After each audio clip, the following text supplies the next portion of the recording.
Well, hello to the Skating Lesson Covers Gymnastics. Today, I am thrilled to welcome Ashley Miles Greig. Ashley, you are back into gymnastics. You are a first-year coach. There's a lot of buzz about you. Welcome to the show. Thank you so much. It's so great to be here. It's a good way to start my day. Well, I have to tell you, every time I contact you, I feel stressed out. And that's because the spelling of your last name, Greig, E-I-G, I before E except after C, it's just like you're a rule breaker. And it's a little, I'm just telling you, like it's a little nerve-wracking for me. I know, well, that's funny that you say that because I'm such a rule follower. And like in my head, like I'm always like telling people it's just I before E except after C. Yes, I know it's breaking the rules, but yeah, it's Greeg. And I was very, very impressed that you got it perfect right the first time. Thank you. All right. Killed it. They didn't, and you corrected me, but that's okay. It's all right. No, you said it fine. You said it I fine. can say it, right? That's fine.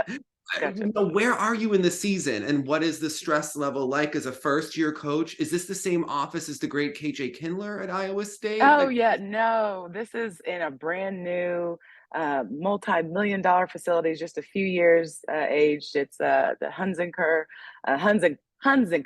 Huns. Okay, I can't even say the dang name. Let me do this again. Okay. Hunziker All right. Auditorium. I can speak, I promise. Like here at Iowa State in our Stark Performance Center. So it's just an auditorium room that it's multi-purpose. It gets used for lots of different things. And actually, since you asked, things are going amazing.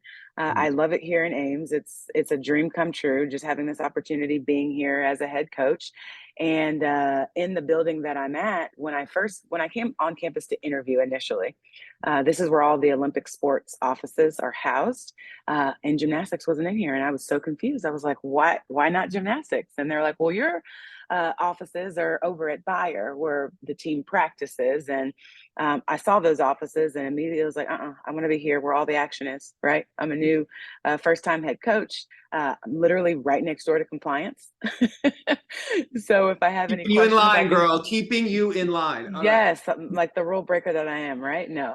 So no, it's been really good. I mean, you've got this athletic department is very collaborative. It's like they're like a family, honestly. Like I feel so supportive. Whatever I need, I can pop my head into like my sports supervisor's office, Callie Sanders, and ask questions. So it's been really good transition and onboarding process for me here at Iowa State. How are these girls doing? Are we happy with them? I mean, yes, they are a group that has been through a lot. Mhm. I mean, to say the least. I mean, you had a coaching staff or coach that was here for almost 20 years. So that's a big change, right? It's like you just rip the cord, right? And I think that they all, in my initial conversations and those individual meetings that I, had, of course, there's, some people embrace change immediately. And they're like, okay, they go with it, they pivot, they adjust. Some people are a little bit more resistant, right, to like changes. But I am proud to say that here in the preseason, we are all on the same page. We have set our goals. Like we are aligned. We understand that why we're here, and that we also understand that we can have fun, but we're also going to work really hard, right? And that as a coaching staff, we're going to come up with a plan that gets us to where we want to go, and then at the end, we're going to assess and see how we did. How competitive are these girls? Um, I always feel like there's nobody there's different levels, I think, right? Gymnastics is such an individualized sport where it's I'm like a competitive person, Ashley. I'm me, competitive. well, Yeah. me too.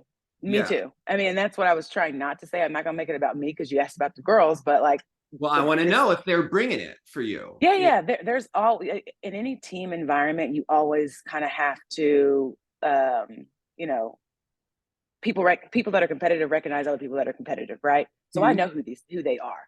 I know who the like when the lights come on and even when the lights aren't on, right? The ones that are just like the dogs, like they're gritty. They'll go after they'll work hard all the time. They're about their business. So I mean, collectively, my goal is for the entire team to like find a way to get everybody there. Like I think that getting their competitive juices flowing in all things every day always is so important. So that way we'll all kind of get there together, right? Some I think we're already there. Some have a little bit of ways to go. We got a they need to be built up a little bit, right? There's, they need to find their confidence and get the numbers and, just all kind of come together so we can collectively, I would say, I think it's going to look a little bit different than it has in the past. And that's a good thing. Do you own how competitive you are with the team? Because I always feel like Courtney Coupets is very competitive, and she likes to play like she's not, like she just happened to be good at gymnastics, right? So like, how much are you like bringing that with the girls? Oh, that's funny. And Courtney Kibet's obviously like so Legend. decorated. Yeah, Yeah. right. Like legend status, like so amazing, like in her athletic career. But no, I do. I am competitive. I show that. Like I'm a confident person. I'm passionate about communication. I think that's one thing that is an adjustment for a lot of these athletes is I'm like, no, I need you to tell me like what's on your mind, like what's going on, what you're thinking, like what do you need from me? There's one of me. There's 20 of you. I can't be a mind reader, right? So just really like getting everybody on board with being comfortable. Like I, as competitive and confident, and I think I've been told that I'm kind of imposing. You look at me, I don't scream gymnast. I'm 5'8", right? Like I can be intimidating, I think, to some people, but I'm approachable, and I want them to feel that like I care. And yeah, we can do this together. So talk to me. Let me know what you need. We'll get it done. Right?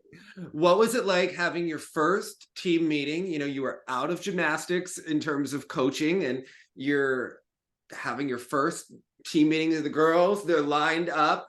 What came out of you, and who was being channeled, and what did you say? I think first thing I definitely talked about and brought up is what I already kind of mentioned to you is communication.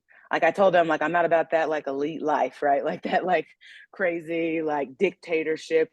I say you do, I say jump, you say how high. Like no, I'm not about that. Like I want to know what you want.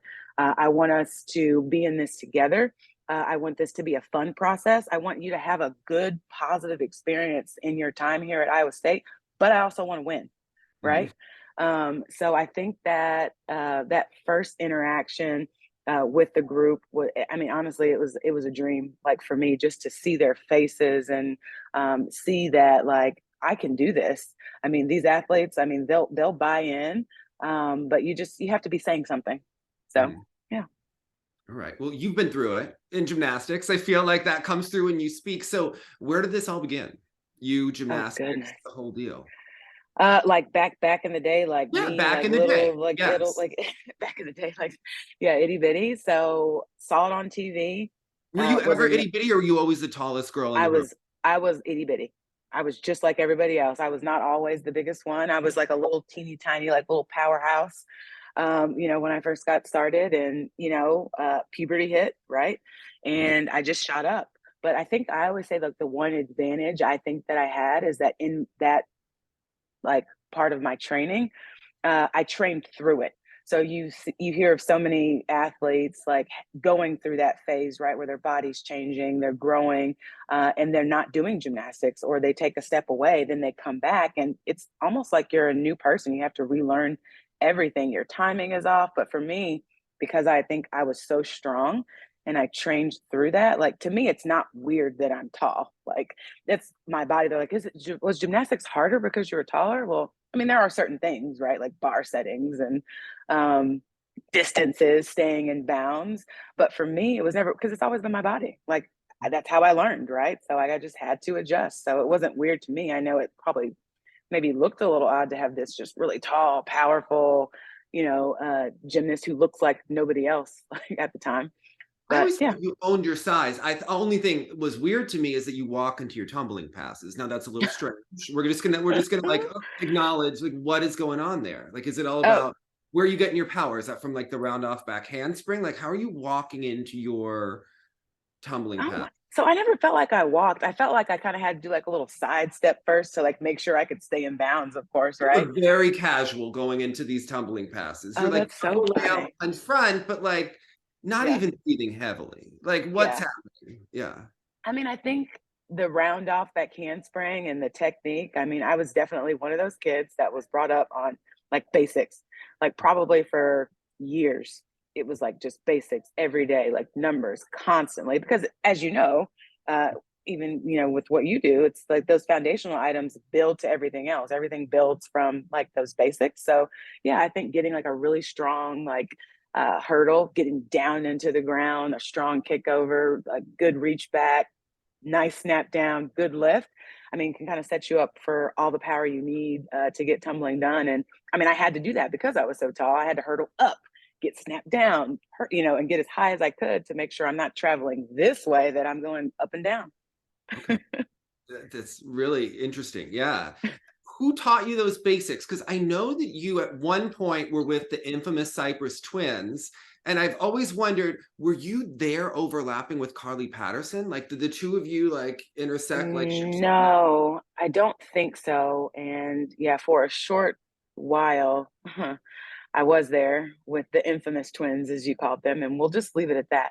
Uh, but I got my start, and my coach that taught me all my foundational like skills basically, and kind of got that process going, was Michael Harris in San Antonio. At Hugs, Harris Unlimited Gymnastics School is where I spent a lot of my time. And actually, I got an opportunity recently to go back to that gym in San Antonio, recruiting. It's something different now, but like, man, walking into that gym, I'm like, this is like literally where I grew up, where I spent all my dang time.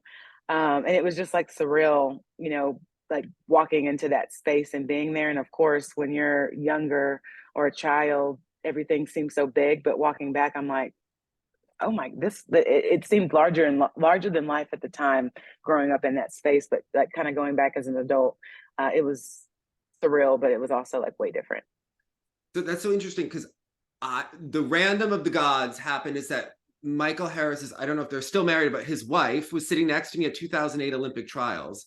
Hmm. And like she told me she was Hugs. And I was like, wait, like you coached Ashley Miles and Britney She Concha. did. You are like Laprise, yeah. very different gymnasts. So that's very interesting to me that you and Britney were polar opposites in terms Oh, of yeah.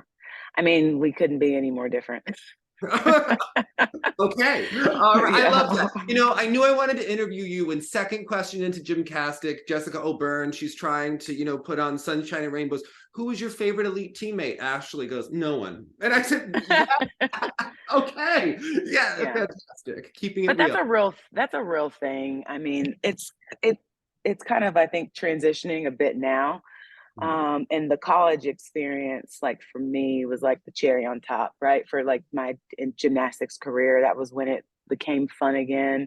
Where I got to see the benefit of doing it for her, doing it for somebody else. I mean, I grew so much in my time competing at Alabama, from a freshman to like my time as a senior. When I graduated, I was a completely different person in all like the best possible ways. Okay. So yeah. Mhm. I also have a crazy association with you because as a kid, I used to like tape trade to get videos because there wasn't YouTube right now, right? So I had a video of the 1999 Nationals. You're in the Oh my junior, gosh. right? And Yes. you're in this group, right? And it's the first year that Woga is there, right? But let's just like talk through who's in your floor rotation. Because it was when the Woga girls had this choreographer who since left the gym. I don't know, she had some Russian split, right? We can only imagine what happened. Yeah. And it's Brittany Talbert doing Natalia Yanko's 81 floor routine that they gave Mm. passed down to her. It's Caitlin White. It's Lindsay Vandenykel doing like her Yes. I routine, remember that routine. I loved it, right? actually. Yeah. It is Holly Weiss with all of her flexibility where she's just pulling her leg over her head on Hmm. floor. It's Brittany. It's you doing the Dave Matthews Band, like bump, bump, bump. Yes. You get that music. And then it's this poor girl, Brittany Harris, who falls on every tumbling pass both days. I think she's doing Austin Powers, like going like Hmm. this. I mean, iconic. And she had a great college career, but this Hmm. was not her best day. But you stood out. You were a little bit taller than some of the Woga girls, and you had this Dave Matthews Band routine that just captivated people. So how did this Yeah. come? I mean, the Dave Matthews routine was okay. It's like one of those like weird dynamics where you take on like the culture or the music of your coach, right? So like there's so many like probably genres of music that I might have never ever been introduced to. Dave Matthews Band, like Queen, like I freaking love Queen. Mhm. Like I mean the list could go on where like, and you know, as an elite gymnast, you don't get to pick your own music, right? It's like this is what you're gonna have. And it's like, okay, either you like it or you don't. And if you don't, you have to adjust and figure it out, right? So I do and I did love that routine. And like people, it just resonated with people because it was just so different and it was unexpected, I think. Like even in college, like I never wanted to be. I remember like the athlete that had the predictable music. Everybody expects the black girl to have hip hop, you know, floor routine. And I'm like, that's never going to be me. Like I just never wanted to be that person. So, I mean, I think that started off early on, you know, with that Dave Matthews, you know, kind of feel from, even though I didn't pick it, like I embraced it and I think it fit. I liked it. It fit, yes. You were doing the double layout punch front, which only Queen Vanessa Adler was doing at the time. Yes. So it Yes. was phenomenal. Which is actually, in my opinion, like if your body is stable and you're strong, is easier because it's like you're basically just doing a lazy double layout. You're landing it short and you just got to be tight and bounce out of it. So it's So, a lazy double layout. Now, when she did the jump out of it, like, was she no longer lazy when no. she? Well, that was just my perception of it. Like when I did it, it was Listen, you said it, easier. It was Ashley. just I'm like, just following up on your I words. Come know, on, I okay? know. You're all good. I can take it. It's fine. And also, like, I'm her second layout was higher than the first on her Yes, double like it layout. had that rise, right? What was Like she it, doing? she just did it beautiful. Just good technique. You know what I mean? Good body awareness, good technique. Like powerful, beautiful. I mean, How good was she for that time? Like, I think she that was because in, she doesn't have the Olympic medals, people don't know how to. yeah, I think today people just go like Simone has all these medals. It was a different world. It was more competitive. You couldn't take a step because it was out of the 10. So how good was right. she? I mean, she was amazing, I think. I mean, it unfortunate, I think, just overall that she doesn't have like those medals, right, to show for it. But I mean, everybody knows who Vanessa Aller is. Mhm. Um, and I think that um a lot of times it's not really about the medals. I mean, I know for me it wasn't. Like I was a part of that generation of athletes where like they changed like the age limit, right, for the Olympics where you had to be turning 16, I guess, or the year of. So I would have had to wait another cycle to try to make an Olympic team. That was always the goal, right? For Mhm. everybody. Like everybody wants to have that dream and to walk out at an Olympic ceremony.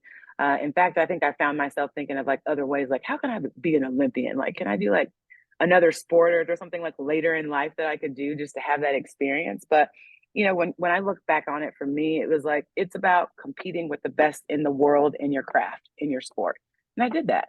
You know, at World Championships in 2001, I was out there with Svetlana Horkina. Like, Mhm. who would have thunk it? Do you know what I mean? And what a great experience! And I have a bronze medal, you know, as a team to show for it. So you know, gymnastics is an interesting sport, but I feel like it's also it's a life sport. It's a sport that stays with you, you know, throughout your life and just gives you, just like the sport itself, those foundational items and skills that you learn that to build to the bigger gymnastics and the harder skills translates into life. Like the lessons that you learn in gymnastics translate into life beautifully. Well, I want to ask you about the generation you grew up in because actually, yes, Svetlana Horkina was there and at that Worlds, it was great, but you were really on the birth one, Marta Karolyi's first group, Marta Karolyi's first team. You were on Marta Karolyi's first group of 6 athletes that even got picked for a meet with like the international team championships. And that group of girls was really the best in the world by a mile. And it took a lot of bad decisions to get that silver medal at the Olympics. Like that was considered a loss. I know now we recharacterize everything and be like, you know, wonderful that they got that silver medal, but that was a loss for USAG and they were not happy about that. What was it like growing up in that generation at that time and with the camp experience? Yeah, I think frustrating is probably like the first word that comes to mind, just looking back on it. You work so hard coming up through this difficult sport, right? Where it's increments and like opportunities are so scarce to come across. And it's a very, it's a stressful, way to live Mhm. at that time, like for sure. I mean, you show up at these camps, you feel like, you're under a microscope. I mean, literally watching everything that you do. And I can only speak from, my personal experience. I felt like the whole process of everything and the way it was all put together was so political, right? Mhm. I mean, you say that word now, it's like, I mean, it can mean so many things, but talking about this specifically, it was just political. They didn't like your coach, you're screwed. If they didn't like this, you're screwed. Like, I mean, and I always say this, but yeah, look at me. Like, hello. Like, I grew up feeling like I had that conversation as a young Black female in a sport that's predominantly white. I stand out. I don't have the same type lines or flexibility. I had very good active flexibility. I could do a switch leap and get to that plus 180, but like could never do middle split. Mhm. Crazy thing, right? Um, it just was different, um, for a different experience for me, and I felt like I had to work twice as hard as everybody else to get even looked at, right? But I think I had a lot of people in my corner, my coaches, my parents, family, like really protecting me, encouraging me to just continue doing what I love, and I'm grateful for that. I'm curious. You talked about, the politics of the time. Body standards were different at the time and what they wanted for gymnastics. Tasha Schweiker has spoken out about the fact that she was always told about her lines because she would have slight more, which we're talking about like infinitesimal things. But today, the girls look very different from how the girls used to just look, right? And there are Mhm. different standards. And I remember that you could hear Marta Caroli say it. She used to refer to Liz Tricassi as Big Girl, and she would have nicknames for people. And like, did they ever talk to you or say anything, rude to you? I mean, Marta's not from a culture that cares, right, about how Mhm. people think. So, what Yeah. was that experience like for you? No, I never was directly, at least by Marta or anybody that I can recall, like called anything specific. But I mean, sometimes I don't think words are necessarily needed. Like I'm not an idiot. Do you know what I mean? Like I always also say that I felt like I was tolerated at the time because they needed like power gymnasts that could vault and that could tumble.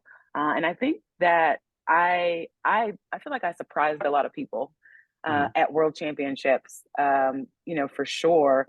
I think by like how well I did. I mean, I Mhm. think that I, had a really good showing. I contributed. I was one of only a few that in the team final competed 3 events, bars being one of them. Like, and I'm proud of that. So I look back on that time, and I look at it for what it was. Right, it was me just getting an opportunity, fighting to be able to do what I love. And in the end, like I said, when I transitioned to Alabama and college gymnastics, it was a good way to end my gymnastics career. I'm glad I had that college experience because had I not, I don't know that I'd be here. You know, Mhm. yeah. What was it like to win a medal with the team? Obviously, not under the best circumstances of leadership, but the US hadn't won a medal in 5 years. And within 5 years, it felt like the US fell off the map, right? And this was a Yeah. huge deal just for the team to get a bronze. I don't think people can understand this Ugh. today, but USA had fallen into disarray. The commentators at 99 Worlds were talking about how out of shape the team was and other colorful language. Like it went from being amazing to embarrassing, and then you your team came Yeah. back. What was that Yeah. like? I felt like I'm proud of that as well. I felt like that, world championship team coming back with a bronze medal was kind of like we catapulted like the USA back into like a good direction on the world stage. So, I look back at that and I'm like, yeah, like I was a part of that. That's like amazing. Didn't want too much to do with USA Gymnastics, shortly thereafter that, but that's a memory. That's something that nobody can ever take away. You know what I mean? Like just knowing that like I was there, I contributed to that. So it was fun. Was Marta happy with that bronze? Was she okay with it? Like what kind of demeanor? Do you remember like what her Mm, I mean, I think it was fine.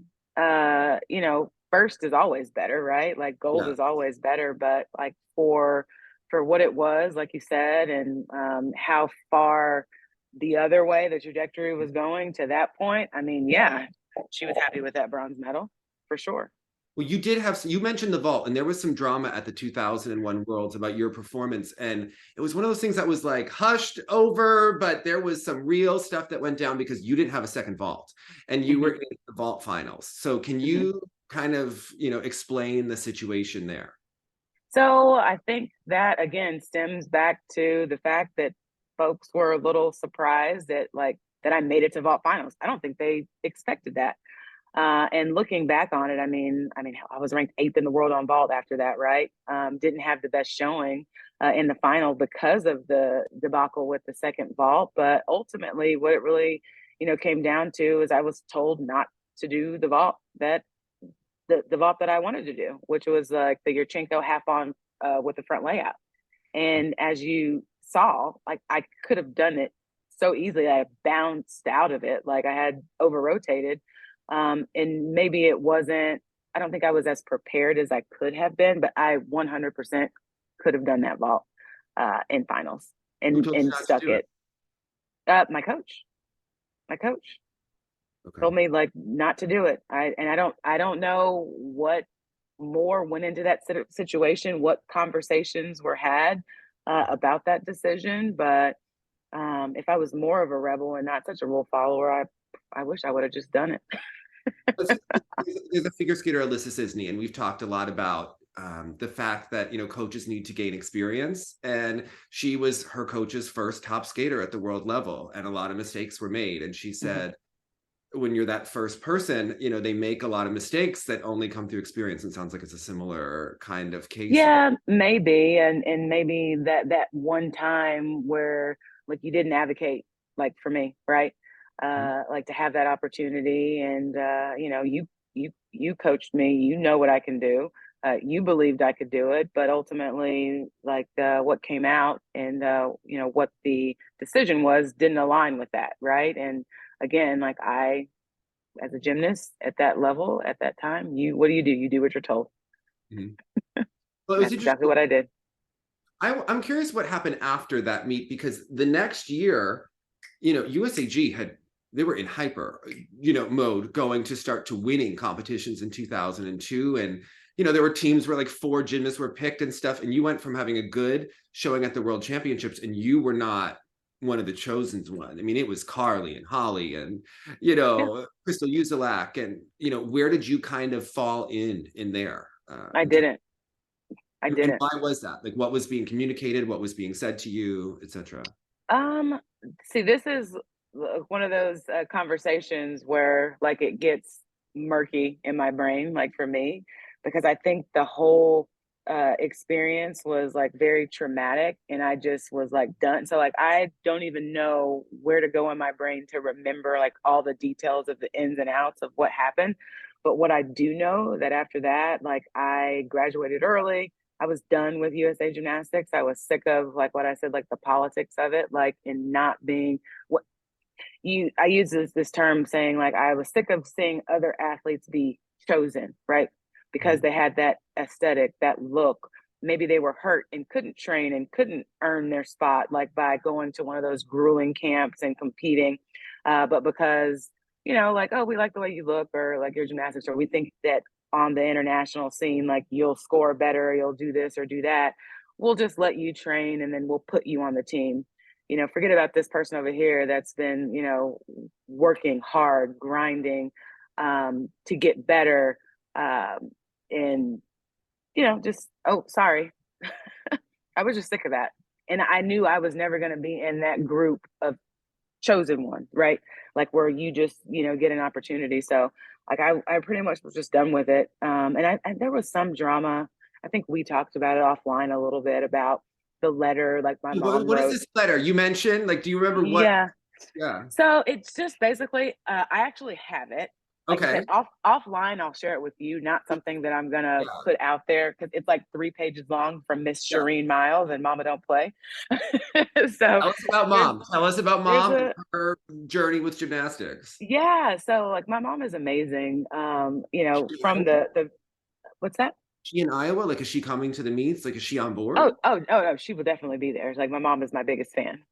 Does she know for the girls sure. yet? Like, have we? No, no, no. She hasn't had an opportunity to meet any of them or anything like that. I mean, it like it feels. I went to like a women's breakfast here at ISU for any athletic staff just to bring, people together uh, one of the things they go around the table say who you are, what you do, how long you've been here, and I think the other one was like, what would you be doing if you weren't doing this? Like, what's your dream job? I'm like, first of all, this is my dream, so I would be here, which was cool. And I'm like, I've been here for, I was like, oh my God, 4 months. I was like, but it feels like forever. It's only been 4 months that I've been here in Ames, because it's been pedal to the metal, full steam, ahead, marching forward, just always something since I've been here. So yeah, my mom definitely, once I get a little bit more settled, because I mean, if she comes, I want to have time for her, right?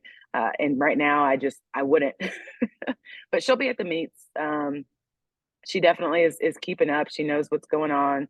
My mom has been a champion in my eyes from the beginning.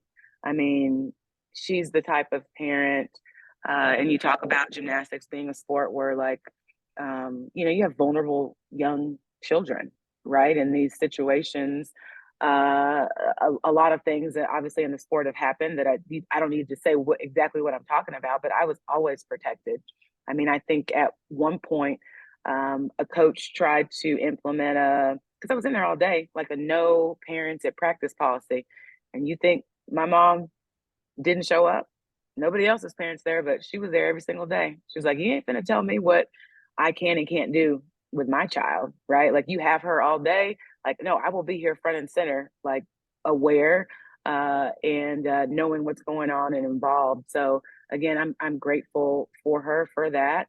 I mean, and that continues to this day, right? With my mom, she's like my biggest champion and biggest supporter, and always has the best advice for me if I need her. So tell us about this letter. You said it was to Kathy Kelly, who has somehow escaped everything in the USA Gymnastics scandal. As people forget, about Kathy Kelly. Yeah, so I'll overview, because I Yeah. mean, even for me, in referencing it and going back and reading this like letter, there were certain things that I'm like, I don't know if I even really remember that, but essentially, it was just, I think USA G reaching out to me, wanting me, I guess, to resign from national team and like sign something, and I pretty much like gave them deuces and like, don't talk to me anymore. Like, I'm done. I mean, this is while I was at Alabama. Like, they invited me to come to a camp, and I was like, Sarah Patterson. I remember going into her office having a conversation, and like her saying, and she was another advocate for me too, like protected me and basically was like, this is what they're saying. Like, if you want to go, and I'm like, are they saying like I'm gonna be on the world team, or I have to go to camp and go through all the things and do all this, and like, they weren't gonna give me a spot. Not that's necessarily what I was asking for, but I just wanted to know. And I'm like, you know what? I don't want to go through that anymore. Like, I'm done. Tell them to leave me alone. Like, I'm not signing anything to resign from national team. I'm just gonna like, fade off into like my little sunset over here and like have a good time doing it. And I did. What was it like being the number one recruit in the country? I mean, I think it was pretty cool. And it was a little unusual, I think, and maybe had some folks scrambling from what I understand, because I decided to graduate early and I didn't really let anybody know that I was doing that. So I think once people found out, it was kind of like, oh my gosh. But I always knew where I wanted to go. Andrea Pickens at Alabama was like a really huge influence for me. She was one of like the older girls at Cypress when I was there with the infamous twins for a short while. Andrea Pickett, I think she And did 5 releases in her bar college routine, which people can't even. yeah, Yeah. she was so good. I mean, and in college, like, just a pleasure to watch, like a really good person, a really good advocate, for the Alabama program at the time as well. And I also was very adamant about like that competitive side of me coming out. I was like, I want to go somewhere where I have an opportunity to win, right? Like, I want those team championships, um, and like all the things that come along with being a college athlete. So yeah, I mean, being sought after, and that's what I tell recruits now. Like, that June 15th date. It's like, look, you worked hard to be sought after and to be wanted and to be able to make the best decision for you and to interview us, right? And ask like these institutions questions about like what you can expect, what the experience will be like. You know, what does Iowa State like have to offer you? You can ask those questions. So I'm like enjoy it because you worked hard for it. That's what it's all about. Who is the better recruiter? Jay Clark, Brian Rashilla, Valerie Condos? Ooh, see, I don't know. You know, I you do mean, this I now. think I was going to ask you to sell me a car and tell me that you could sell me a car right now. So tell me who is oh, Jay Clark, Big Red, Brian Rashilla? Who is better? oh Jay Hawk. Well, I ended up at Alabama, obviously. Um, and I wouldn't necessarily like Jay is amazing, right? I mean, You he's knew you still wanted to go to Alabama, so you were putting Jay through his paces. So was Jay good? well, Like, did he do a good job? oh, absolutely. They did an incredible job. It was, in fact, it was a very tough decision for me. I came home saying I'm going to go to Georgia. Literally, I was Yeah. like, that's where I'm going. And I And think you picked the wrong team. Shireen shut that down, kind of. I mean, Well, ultimately. didn't like Suzanne, I guess. Right? I mean, I that's mean, I don't know. I just I feel like that like ultimately like I made the right decision for me. did you Alabama just think was about it. where I was But we supposed to didn't win be. any team championships while you were there. We didn't. We didn't. SEC's my freshman year, which is probably my greatest memory, honestly, because as a freshman, it came down to me on the floor exercise, and Chelsea Bird, right, had just scored a perfect 10. I'll never forget.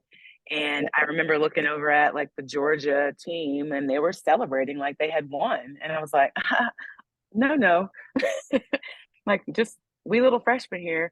Even though I didn't think of myself that way, obviously, I was like, I still had to go, and I went out there and put it all on the line and got that experience, right, of just like coming through for my team when it came down to just 25 one hundredths of a point of a tenth, right, to capture like that title. So that's something that's like near and dear, to me. That's a great memory, and I would give all four individual national titles I have back to have one national team title. Like I say that all the time, but we could just never get it done.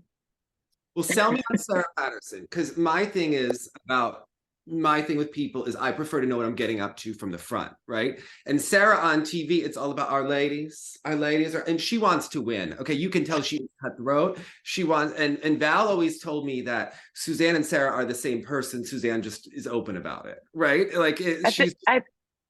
I think that that is an accurate assessment. Honestly, they both I want to be are. stabbed from the front, not from the back, right? So like I want to know what I'm getting into. And I feel like with Sarah, I don't know. Like with Suzanne, you could meet Suzanne on the corner and know exactly what that experience is going to be like.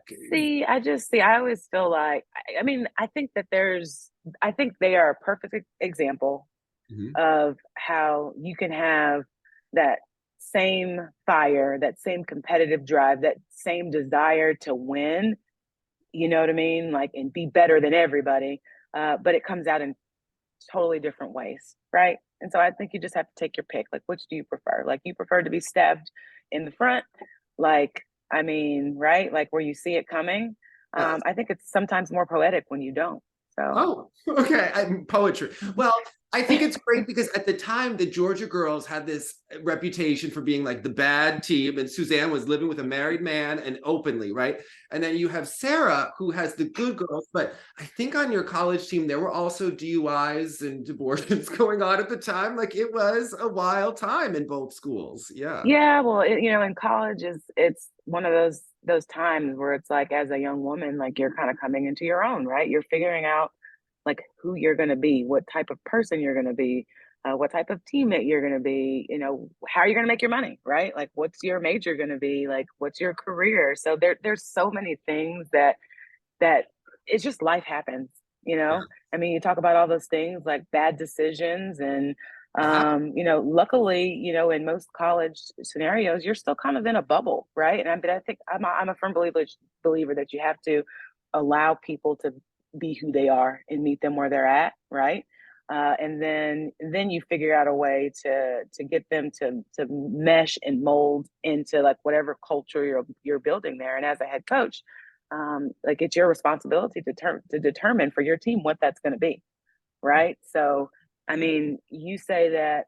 For me, I always felt like with Sarah, I did always know where I stood, right? She had expectations, she had standards, and as long as you're not putting yourself, your team, or the university like in a position, right? Like if you wouldn't want your parents to see you doing it, like probably shouldn't be doing it, kind of vibe, right? So I mean, I think she allowed everybody to be who they are, and even better if you get your stuff done in the gym, right? Well, tell me, we don't get to see Sarah or that side, right, of when she's really intense and being, the real Sarah. So what did she do as a coach that impressed you? Are there moments in the gym where you think back about situations now that you are a coach having these situations and Mm-hmm. you talk about these mistakes and life things and also balancing all of this? What did she do as a coach that impressed you? I mean, I think Sarah had the ability to, even though like her stature is small, right, command a room. Like Wow. when she steps in there, like you pay attention, you have a natural respect for her when she comes into a room. Like it really is just there. She's very, I think, knowledgeable as well, just in life. And like she has an ability um, to get you on board, right? To see things a certain way. You know what I Mhm. mean? To make it make sense. I mean, How? she's good at bringing What does people she do? together, and I think along with her and like David Patterson collectively too, like they're a great team. Like they kind of, I think, balance each other out. One of the things that I learned from Miss Val, and I think is unique kind of to me in my opportunity here as a first time head coach, never having coached, right, is like that background of being in business, and she calls it having as a head coach now you're a CEO, right? You're a CEO of the program. It's not just the coaching piece, it's all the other things that go along with it, right? Like the outside influences, like getting support, getting butts and seats for gymnastics meets, and getting people excited, just about your program, or as you would say, your ladies, right? Ladies, right? Yes. Our ladies. Yeah. How are you gonna get the butts in the seats? Because the great KJ Killer, love her so much. Legend, queen, icon, but Yeah, I don't see butts in the seats at yeah, Oklahoma. I want to yeah. see butts in the seats at Iowa State. So what are we Me doing? too. Me too. I think that social media is like obviously a huge opportunity to kind of get out there that what your program is about, like what you value, and for us it's like hard work, expectations, family, and that I can honestly say that is one thing that I was so happy that I did not wasn't going to have to fight the battle when I got here of like these athletes like not liking each other, because these girls like they are super close. They really are a family. They support one another. And I'm like, oh, thank goodness, like we don't have that thing, because that's a whole nother beast, to tackle, like when you have that dynamic. But so I'm lucky in that aspect that here at Iowa State, I mean, these girls have been through a lot. And I think that they're going to support each other. They've already shown like we've already grown like massively in like the short time that we've come together. Official practice just started, last week. And I think already they get it. They understand it's not going to be easy.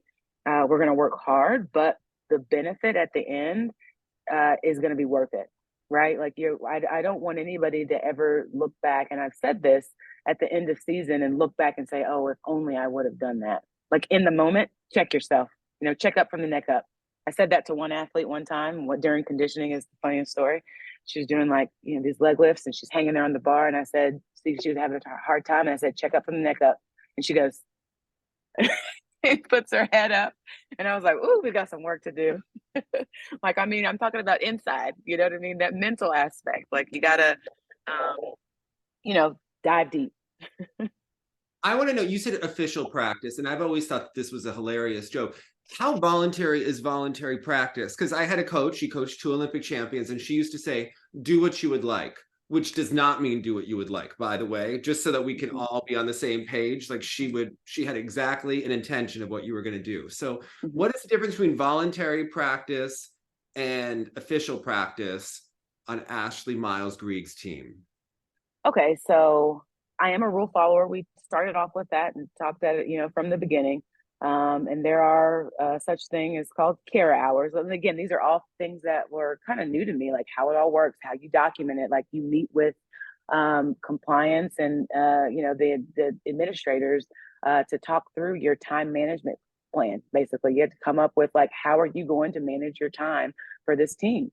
So it's not something that's done like fly by the day, seat of your pants. Like we know like how many hours we have this week, whether you're in preseason, once official practice starts and you get those 20 hours, like how are you going to allot this time? So I've had several instances where like there's a lot that you want to get to these athletes, a lot of resources that you want to provide them with. And sometimes you have to give up the training to get something else like nutrition or mental health, or you want them engaging with those other teams and those those tools and those resources here. So it's a balancing act, I think. But the college season is a long one, right? So voluntary is voluntary. There have been several times where I look down and I'm like, okay, we're not quite done. Turn the music off, stop practice. And you say, hey, ladies, and I mean it. We're at time today. So I just want to let everybody know, totally up to you. You don't have to stay, but you're on voluntary time now, right? And if I had an athlete that decided like they got places to be, they got things to do, like they don't have this time to volunteer, right? To stay and finish whatever we've got to get going, they can leave. And it's not going to affect my decision or any decisions that I make going forward, right? Because I have my time, they have their time. It's all a part of that collective experience as a student athlete. And that's something that, again, like I'll continue to be able to adjust and figure out what works, what doesn't work. But one thing I do know is that the gymnastics season is long. It's different for a lot of these athletes where, in club or elite, you might be doing every quarter, 1 or 2 competitions.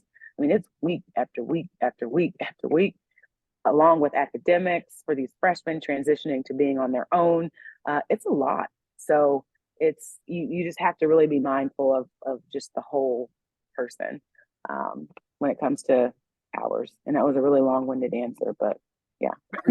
Well, how are you determining lineups? Because I remember Suzanne used to have a board on the wall, and she had everybody ranked at all times so everybody could see it where they stood in Yep. that lineup. If they were 7, 8, or 9, you knew that you were 7, 8, and 9 on Yep. the wall. So how are you doing It'll be similar. It'll be similar to that. And like I am very transparent and open in my communication. I mean, we have standards and agreements as a team that we've all reviewed, covered, and agreed to.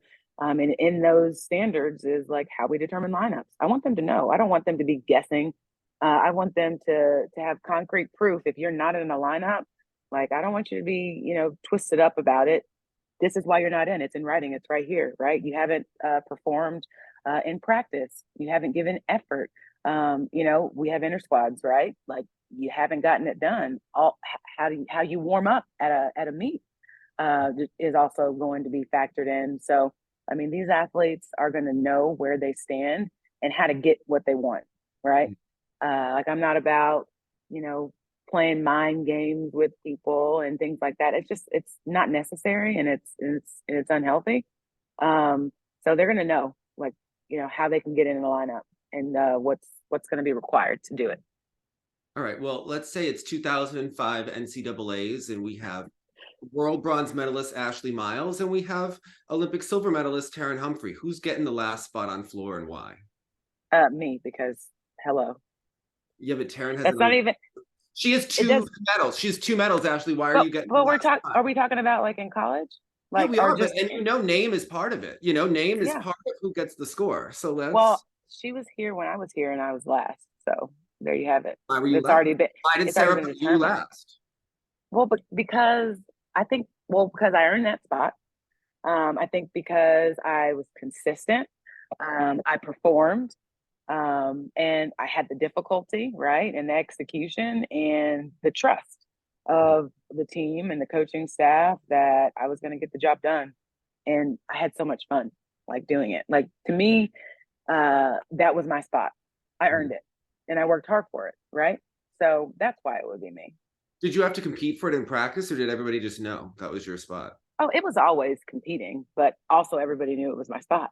Do you know what I mean? Like, I mean, that's that confidence. I don't want to come across as being cocky or anything like that, because that I definitely am not. Um, but I mean, I think it shows like and I had some like great like teammates. Alexis Brion, I mean, like her tumbling was like huge. And I can't tell you how many Double full times. in when you were a kid, right? Right. Yes.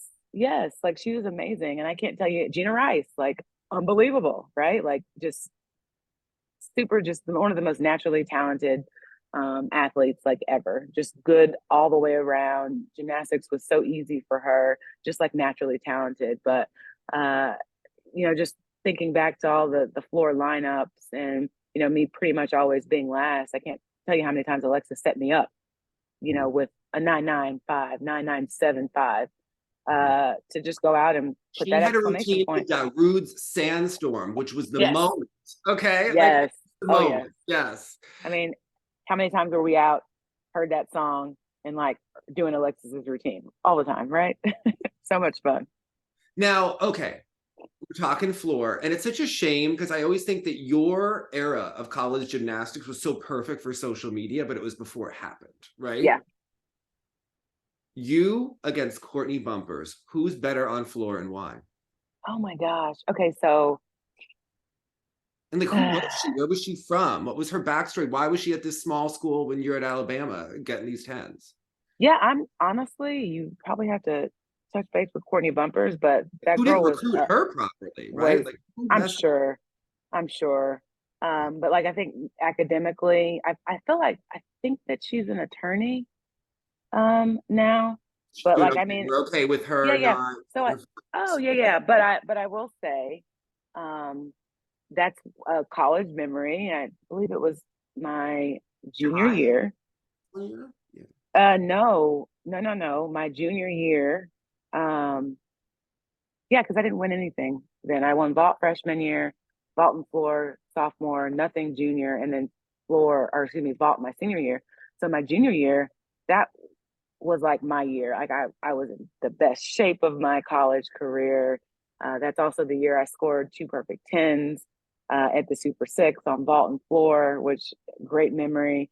And I remember that floor final. That was also when we went 3 days in a row, and individuals went on Sunday. So every single year of my college, career, all 4 years, I competed 3 days in a row at NCAAs because I always made finals on at least two events.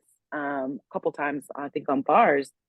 And I remember like I did one of the best routines I've done. I don't know what I scored, but it was good. It wasn't a 10, maybe 9975. And Courtney went after me and and she got a 10. I would have been perfectly fine. I honestly I didn't understand why. Like, I'm like, she's amazing, yes. But I think that I want to say maybe Brian like inquired like to one of the judges about like why my score was what it was. And the response was, she just didn't seem as perky or something like that as she was. And I'm like, well, first, and I mean my little attitude, I'm like, well, I was like tired. I went 3 days in a row. I think I did a great routine. And then in the back of my mind, I'm thinking like, I think Courtney at North Carolina, I'm like, well, she qualified as an individual and on floor. So of course she's fresh, right? Like maybe looks a little bit more fresh, a little more bouncy or whatever. So that's kind of one of those, like I'm not I think she did sour a about it, but lazy double kind layout of, punch front. You know that lazy double layout punch front? oh I think yeah, that she I did talked that. about. Yeah. Yeah, Like the easy double layout punch front. Like, no, not at all. Courtney's amazing. I mean, yeah. she totally deserved it. And I'm happy for her. I mean, like I said, I've got 4 individual titles. I'm super proud and happy of each one. I wish there were more team titles in there, but you can't get everything you want all the time, right? Well, Lamitzia Hall was one of the first gymnasts to go viral. And I have to ask, she did the seat drop, which were you the first to do the seat drop? Where did it come from? And I feel like I was. I did that in my very first routine of my life ever when I was like 8 years old. Yeah. So like it's something that I haven't done it in every routine, but like I brought it back for college just because it's fun and it's different. Like I can't say that I've ever seen anybody else do it like the way that I did. And Leah Mencia, like she's again like amazing. And people I think have a tendency to want to compare and like who did it better and who this, that, and the other. But look, I mean, I've talked to her and she is somebody that is like, I mean, she's just amazing and will say like she was influenced by me. You know what I mean? Like to do that seat drop on floor. And we actually, I was talking to her and I didn't know that I was the first, and she did it too, to win in the SEC the same event 4 years in a row. And she's the only other athlete to do it. So like I won floor at SEC's freshman, sophomore, junior, senior year, and so did she, which is pretty cool. I think that's a big deal did in you know this at in the the time that Southeastern you were doing Conference. it every year? Like, were you even cognizant that you're winning the same event every year, or is it just like when you? I don't know. I haven't won the same event 4 times, so I'm wondering: do you even like recognize that, or is that like? No, I mean at the time, probably not. No, I Mhm. mean, but again, it's like that certain level of expectation, like that you have for yourself. So, like like I expected to do well on floor. You know what I mean? Like I should do well on floor. Like I train hard for it. Like I've got like the skill set, the skill level, the execution, the confidence to go out there and do well on that routine. But for me, like when I look back at just when I see it on paper, I'm like, wow. And I've always been like a very humble person, and I am. I remember even when I got hired on here at Iowa State, like the press release that they did, and I was like almost embarrassed reading it because it was like all the things right in one spot, and I'm just like, oh my gosh, like I did a lot of things and had a lot of success. And like, I really genuinely, want every single one of my athletes here, anybody that comes through this program here at Iowa State, to experience the joys of winning, right? And having those memories and those moments just to look back on and be proud of. Mhm. All right. So, what kind of girls are you recruiting? Like, who do you want to be on your team at Iowa Yeah. State? Because I imagine it's a little different, right? Like, you're not recruiting Simone Biles because you think maybe she's going to do a different school. I mean, obviously, so Yeah. who are you recruiting? Right. Yeah. Obviously, we want an opportunity to have conversations with the top prospects that are out there, which we have. But the other thing I look for at a minimum, like the most important thing, is athletes that have a passion for the sport, right? Because I mean, you can be uh, as good as Simone Biles, but if you're burnt out and you don't really like the sport anymore, you ain't gonna make it in college, right? It ain't gonna be fun. So I really like when I talk to the athletes to get them to tell me, about like their passion for the sport, or if they have it, like what is it that you want to do? Like what are you looking forward to? And you can very easily gauge whether or not they still like gymnastics. So I definitely would look for those athletes that have like a true passion for the sport. Um, I want athletes that are confident and confident communicators, right? I mean, that's another thing that like I really, want to gauge is how in tune are they with what they need, right? Because again, there's one of me or there's three coaches on the staff and there's 20 to 20 however many athletes on the team that all come from different backgrounds, different cultures, different coaching styles, right?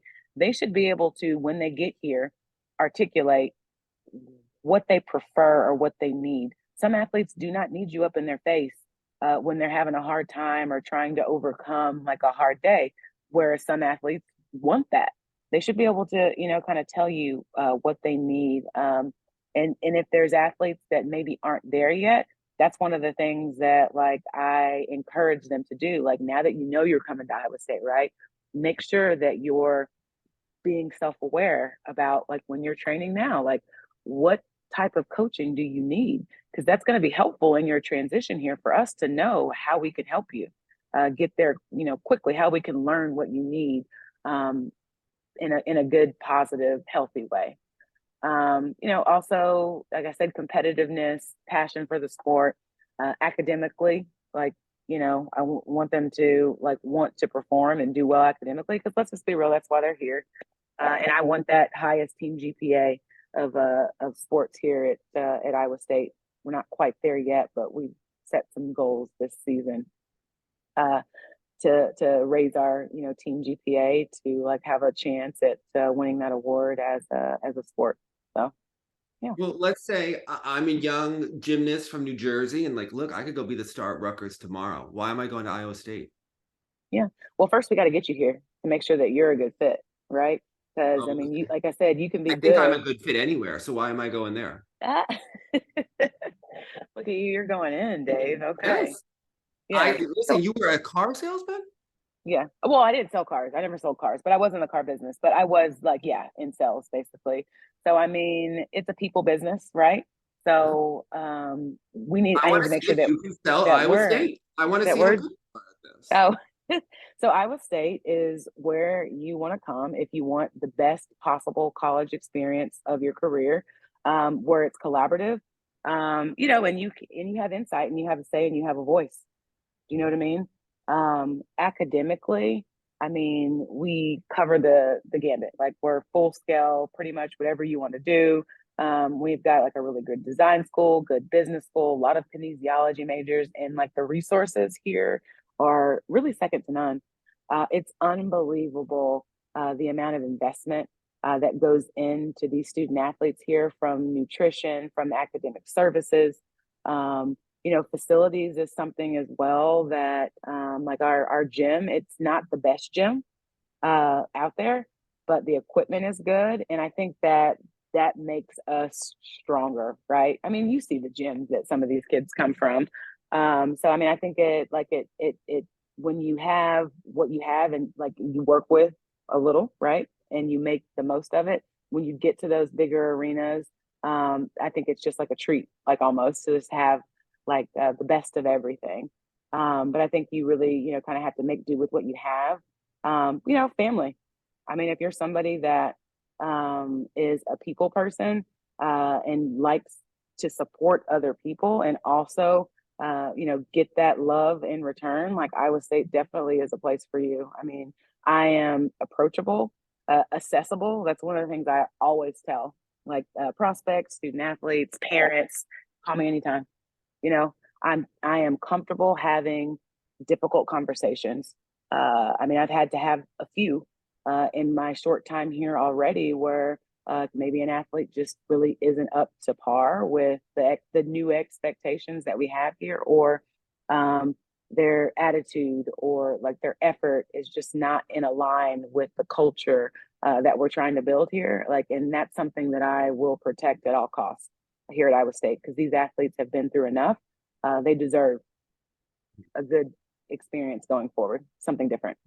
Let's say that I'm on your team and I'm a star. I mean, obviously I'm a star, right? But I'm a star on your team and I'm gonna have to miss practice because I'm gonna film a commercial for Instagram. So I might be late tomorrow. Are we okay with this? How are we No, handling?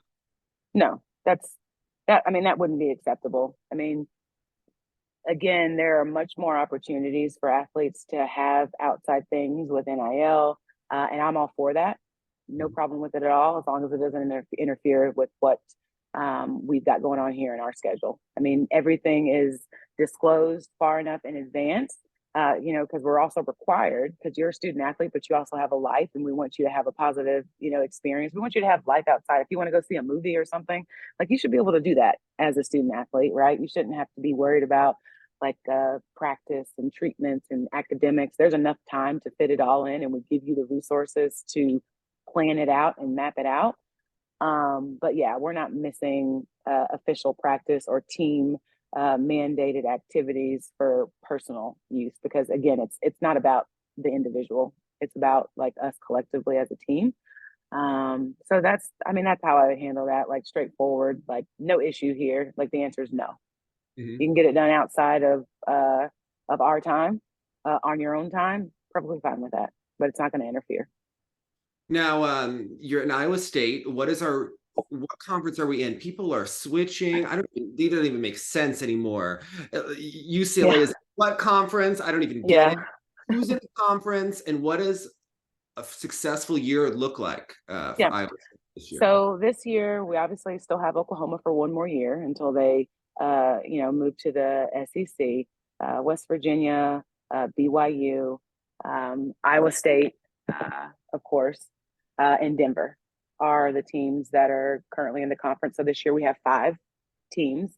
But next year, with, like you said, all this realignment in the Big 12, we're adding an additional 3 teams in Utah, which is awesome, as well as Arizona State and Arizona for 2025. So lots of changes coming, and I think that really they're all great, right? I mean, I think that with the success of the power conferences, Big 10, Big 12, SEC, and the sport of gymnastics, there's a lot of really good programs out there that, and I think that the opportunities to step into one of those like top spots are endless. I mean, it's all about just recruiting, and just kind of like what environment you can get yourself in, right? Like to get your program seen and to have an opportunity to have good scoring potential and things like that. I mean, it's a subjective sport. Like judging is always going to be what it is. But you asked like what a successful year. I mean, I think finishing winning a Big 12 championship would be amazing.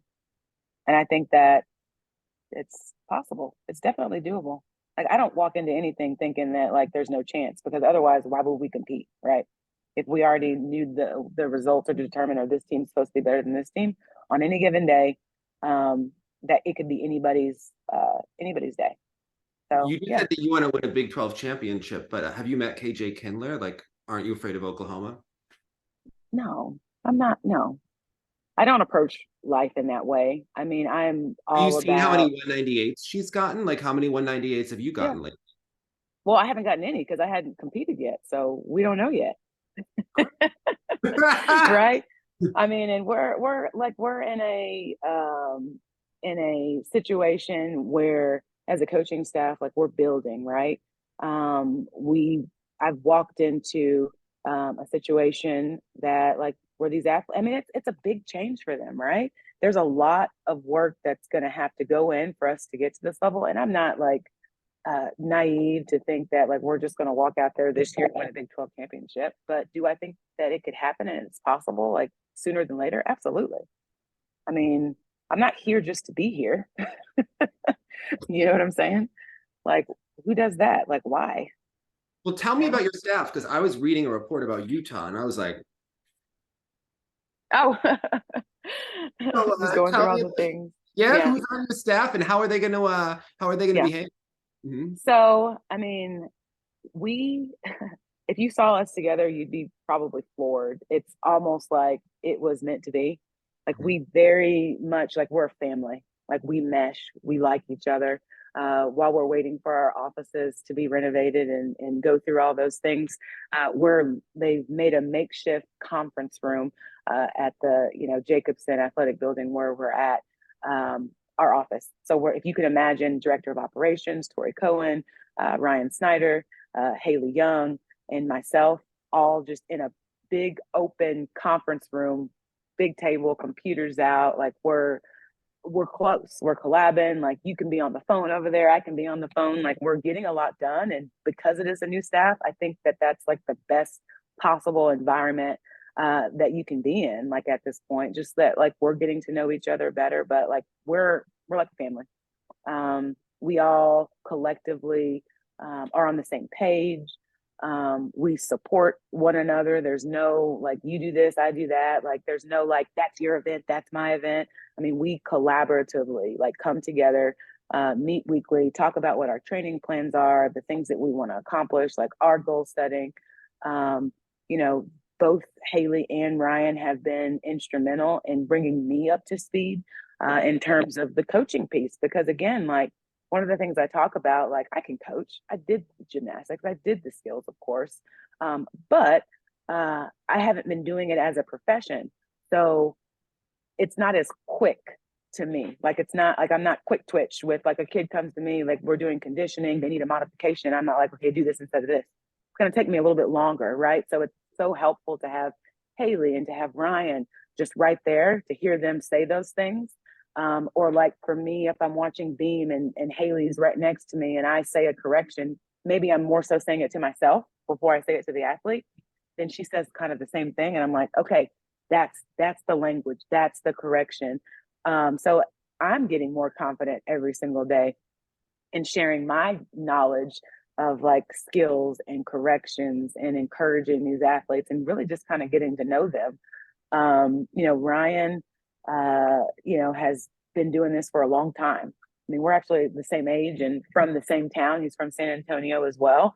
So that's like a really great connection. But like he's moved his wife, who's formerly a head coach at Pitt, and his children here as well. So like they're, having to adjust to this new dynamic in their family and also, with him being here, but he's got like a true passion for the sport. He has, obviously he could spot all the things, like his technical like knowledge. The athletes really have taken to his, style of coaching. We needed a bar coach bad. Like we needed somebody that's really good and can get our bars to where it needs to be. And he started that journey and that process with these athletes, like to get them there. So it's been good. I mean, Haley, she came up through this program as a student athlete, you know, had much success there. I mean, she's young. These athletes look up to her. They know that she's more, recently done this and been here and was with the previous coaching staff. So like having that insight into these athletes from her perspective, because she's seen how they've progressed as well. And, bringing them on and pulling them this direction with the new coaching staff, with the new energy, a new level of intentionality that we have has been really good. Like she's been able to help, I think, a lot of them transition into this newness and encourage them to say, yeah, it's not like what it was before. It's different now and it's a good thing. So come on, so it's been good. Well, I want to make sure that I'm happy with your team. So you said you needed a bar coach. I don't like Oklahoma's bar dismounts. I mean, where's the amplitude? I don't see the distance, and it's not pleasing to me. And on floor, I think they hold back in terms of difficulty. And I will say that a lot of people associated with Florida from time to time maybe have sent me some videos of some of their leaps on floor that are cheated. So I just feel like even like the photographer, so I want to make sure that I'm happy with the quality that we're getting gymnastically from Iowa State. And I think, this is on you to get it done. I think it is too. I couldn't agree with you more, Dave. It's on me and this coaching staff to get these athletes where they need to be and up to the standard of what we will expect moving forward at Iowa State. So like I'm totally with you on that. I'm totally fine. We want dismounts with amplitude. We want tumbling double A's, right? Where the second flip rises higher than the I don't first, want and these that double technique fulls, is there. Ashley. Like front double full, like in the fifth position on floor, that's not You don't acceptable. like that? That's not No, acceptable to you? No? no, that's like old school Alabama before Ashley Miles. Like, I don't want that. I don't want Yeah. these easy Sarah Patterson tumbling on floor. I want Oh real my gosh. skills. You're doing too much now, Dave. You're doing way too much. Well, I want to see some good gymnastics at Iowa State. Yeah. I think you can get it done. Okay. I think we can get it done. Thank you so much. Absolutely. Yes. Thank you.